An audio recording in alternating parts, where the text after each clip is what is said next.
নমস্কাৰ প্ৰিয় দৰ্শক জ্ঞানচৰাৰ প্ৰশ্নোত্তৰ শিতানলৈ আপোনালোকক আদৰণি জনাইছো প্ৰিয় দৰ্শক আমাৰ এই শিতানটোত বিভিন্ন প্ৰতিযোগিতামূলক পৰীক্ষাৰ বাবে উপযোগী কেইবাটাও প্ৰশ্ন আপোনালোকলৈ আগবঢ়োৱা হ'ব আজিৰ খণ্ডত আমি ভাৰতৰ সংবিধান সম্পৰ্কীয় কেইবাটাও প্ৰশ্ন আগবঢ়াব বিচাৰিছো আহকচোন চাও আজিৰ খণ্ডত কি প্ৰশ্ন আছে আজিৰ প্ৰথমটো প্ৰশ্ন Who was the chairman of drafting committee of the Constitution of India? ভাৰতৰ সংবিধানৰ খচৰা সমিতিৰ অধ্যক্ষ কোন আছিল? চাৰিটা অপচন দিয়া আছে option A doctor Rajendra Prasad option B doctor B R Ambedkar option C Jawaharlal Nehru আৰু অপচন ডি চৰ্দাৰ বল্লভভাই পেটেল ইয়াৰ শুদ্ধ উত্তৰটো হৈছে option B doctor B R Ambedkar প্ৰিয় দৰ্শক 1947 চনৰ 15 আগষ্টত ভাৰত স্বাধীন হৈছিল আৰু ভাৰত স্বাধীন হোৱাৰ কেইদিনমানৰ পাছতেই অৰ্থাৎ 1947 চনৰ 29 আগষ্টত ভাৰতৰ সংবিধান প্ৰণয়নৰ বাবে এখন খচৰা সমিতি গঠন কৰা হৈছিল এই সমিতিখনৰ বাবে 7 গৰাকী সদস্য নিৰ্বাচন কৰা হৈছিল এই 7 গৰাকী সদস্য ক্ৰমে Alladi Krishnaswami Ayyar L Gopalaswami doctor B R Ambedkar K M Munshi Mohammad Saadulla B L Mitter আৰু D P খাইতান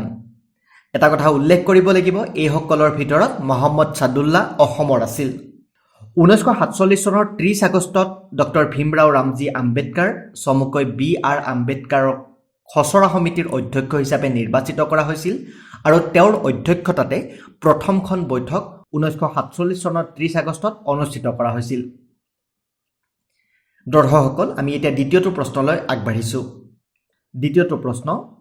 When did the Constituent Assembly of India form? ভাৰতৰ সংবিধান সভা কেতিয়া গঠন কৰা হৈছিল অপচন এ 9 ডিসেম্বৰ 1946 অপচন বি 11 ডিসেম্বৰ 1946 অপচন সি 13 ডিসেম্বৰ 1946 আৰু অপচন ডি 22 জানুৱাৰী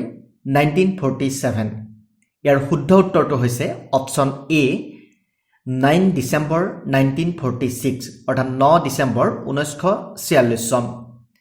দৰ্শকসকল ভাৰতৰ স্বাধীনতাৰ আগত 1946 চনৰ 9 ডিসেম্বৰত ভাৰতৰ সংবিধান সভা গঠন কৰা হৈছিল আৰু ডক্টৰ ৰাজেন্দ্ৰ প্ৰসাদক সংবিধান সভাৰ সভাপতি হিচাপে নিৰ্বাচিত কৰা হৈছিল দেশৰ স্বাধীনতাৰ পাছত সংবিধান সভাই সংবিধান প্ৰণয়নৰ বাবে খচৰা সমিতিখন গঠন কৰিছিল আৰু 1950 চনৰ 25 জানুৱাৰী অৰ্থাৎ সংবিধানখন বলবৎ হোৱাৰ আগদিনাখনলৈকে এই সংবিধান সভাখন বৰ্তি আছিল 1950 চনৰ 25 জানুৱাৰীত সংবিধান সভা ভংগ কৰা হৈছিল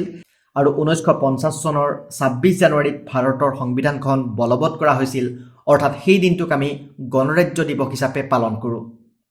আমি তৃতীয়টো প্ৰশ্নলৈ আগবাঢ়িছো তৃতীয়টো প্ৰশ্ন When was the national flag of India adopted? ভাৰতৰ জাতীয় পতাকাখন কেতিয়া গৃহীত হৈছিল অপচন এ 15 আগষ্ট 1947 অপচন বি 4 জানুৱাৰী 1946 অপচন সি 26 জানুৱাৰী 1950 আৰু অপচন ডি 22 জুলাই 1947 শুদ্ধ উত্তৰটো হৈছে অপচন ডি 22 জুলাই 1947 প্ৰিয় দৰ্শক 1947 চনৰ 22 জুলাইত সংবিধান সভাই ভাৰতৰ জাতীয় পতাকাখন গৃহীত কৰিছিল অশোক চক্ৰৰে সৈতে তিনিবৰ্ণীয়া জাতীয় পতাকাখনৰ আৰ্হি প্ৰস্তুত কৰিছিল পিংগলি ভেংকায়া আছিল এগৰাকী গান্ধীবাদী স্বাধীনতা সংগ্ৰামী তেওঁ লগতে আছিল এগৰাকী শিক্ষাবিদ লেখক কৃষিবিদ তথা এগৰাকী ভূতত্ত্ববিদ আমি আজিৰ খণ্ডৰ 4 নম্বৰ প্ৰশ্নটোলৈ আগবাঢ়িছো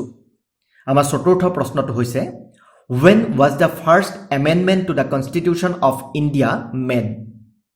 ভাৰতৰ সংবিধানৰ প্ৰথম সংশোধন কেতিয়া হৈছিল অপচন এ 1951 অপচন বি 1952 অপচন সি 1953 আৰু অপচন ডি 1954 ইয়াৰ শুদ্ধ উত্তৰটো হৈছে 1951 প্ৰিয় দৰ্শক 1951 চনত প্ৰথমবাৰৰ বাবে ভাৰতৰ সংবিধানখন সংশোধন কৰা হৈছিল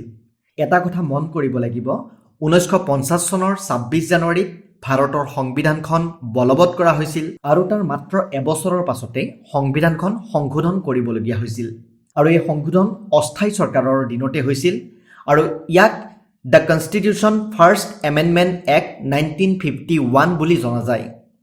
ইয়াৰ জৰিয়তে ভাৰতৰ সংবিধানৰ মৌলিক অধিকাৰৰ দফাসমূহৰ বিভিন্ন ধৰণৰ সংশোধন ঘটোৱা হৈছিল তেতিয়াৰ প্ৰধানমন্ত্ৰী জৱাহৰলাল নেহৰুৱে 1951 চনৰ 10 মেত সংসদত এই সংশোধনী প্ৰস্তাৱ আনিছিল আৰু সেই অনুসৰি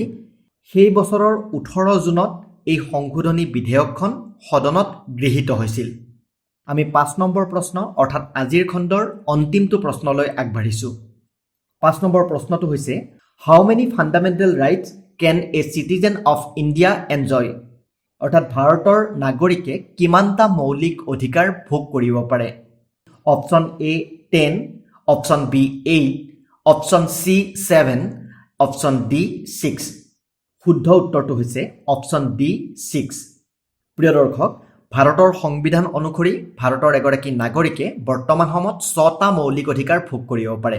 আৰু সেইকেইটা হৈছে সমতাৰ অধিকাৰ স্বাধীনতাৰ অধিকাৰ শোষণৰ বিৰুদ্ধে মাত মতাৰ অধিকাৰ ধৰ্মীয় অধিকাৰ শিক্ষা আৰু সংস্কৃতিৰ অধিকাৰ